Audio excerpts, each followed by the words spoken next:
Всем добрый день! Как всегда, рада приветствовать вас на своем канале. Меня зовут Олеся. Сегодня готовлю очень быстрое, простое печенье. Если вдруг захотелось вкусняшку к чаю, а дома нет яиц, то такое печенье палочка-выручалочка. Для приготовления потребуется 220 грамм муки, 20 грамм какао, 2 столовые ложки с небольшой горкой, 50-60 грамм сахарной пудры, я использую 50, 100 грамм растопленного теплого сливочного масла, немножечко корицы, четверть чайной ложечки, 10 грамм ванильного сахара, чайная ложечка, 5 грамм разрыхлителя и один вот такой спелый довольно-таки банан, буквально вот который на последнем своем издыхании находится. Чем переспелее банан, тем вкуснее печенье получится. Зеленый недозрелый банан не берите, лучше оставьте его где-то в пакетике, либо с чем-то красным, с помидорами, или где-то полежать, чтобы он очень быстро созрел. А вообще частенько дома, я думаю, у всех остаются бананы, которые никто вовремя не съел. Берем муку, она у меня уже была просеяна, добавляем сахарную пудру, ванильный сахар, разрыхлитель, берем корицу, я добавляю такую четверть чайной ложечки, может даже чуть больше. Мне нравится, очень вкусно сочетание получается. Обязательно просеиваем какао, так как в нем всегда есть какие-то комочки.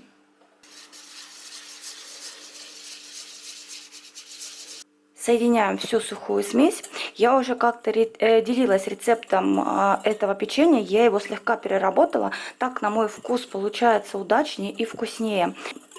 Можете посмотреть и тот старый рецепт. Этот рецепт, на мой взгляд, получился более удачный. То тоже неплохое, но для меня сладковатое было. Давайте взвесим банан. Вдруг у кого-то возникнут вопросы, сомнения по поводу банана. Хотя ничего страшного. Берите абсолютно любого веса банан.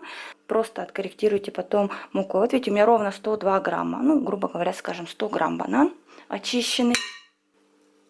Банан не нужно никак взбивать, просто переминаете вилкой, он зрелый, достаточно легко поддается и достаточно сладкий, придаст сладость. Замечательная нотка ванили, банан, корица, ваниль, шоколад, очень все сочетается классно. Здесь не нужно как-то пюре какое-то однородное, не бойтесь даже, если останутся небольшие маленькие кусочки банана. И добавляем сюда. По сути, банан – это замена яйцам. И вливаем растопленное сливочное масло. Замешиваем тесто. Если вдруг сомневаетесь по консистенции, не выкладывайте всю сухую смесь сразу. Отложите буквально 2 столовые ложки и потом делайте замес. Но я вас уверяю, рецепт проверенный, говорю, уже отработанный, измененный мною даже. Все хорошо. В самый раз получается по структуре. Перемешиваю просто вот так вилкой, даже не лопаткой, не венчиком, и собираю все тесто рукой. Долго вымешивать нет потребности, не нужно абсолютно. Собираем все тесто такое ароматное, шоколадное получается. Просто все собираем в миске. Даже не нужно переходить на рабочую поверхность. Чем хороший этот рецепт, просто говорю, замечательный. Все быстренько в одну мисочку сложили, скидали и готово. Многим уже, кстати, полюбился и тот вариант печенья. Так что можете попробовать и новый. Здесь немножечко сократила сахар. Вместо сахара использую сахарную пудру. Увеличила норму какао. И вот очень насыщенный вкус получается. Вот такое тесто. Гладенькое, как пластилин. Удобно с ним работать, мягенькое.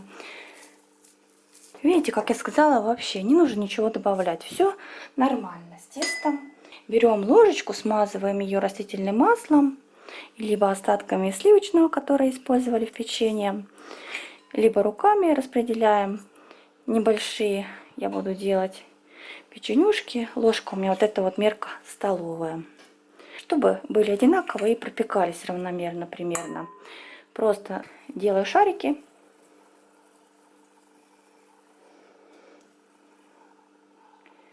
И слегка их приплюсну.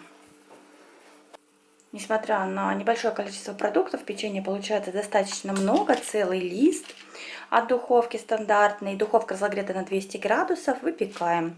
Печенье выкладывала просто на бумагу для выпечки. Печенье выпекается в среднем около 16, максимум 17 минут. Дольше не держите, но, конечно, делайте поправку на свою духовку.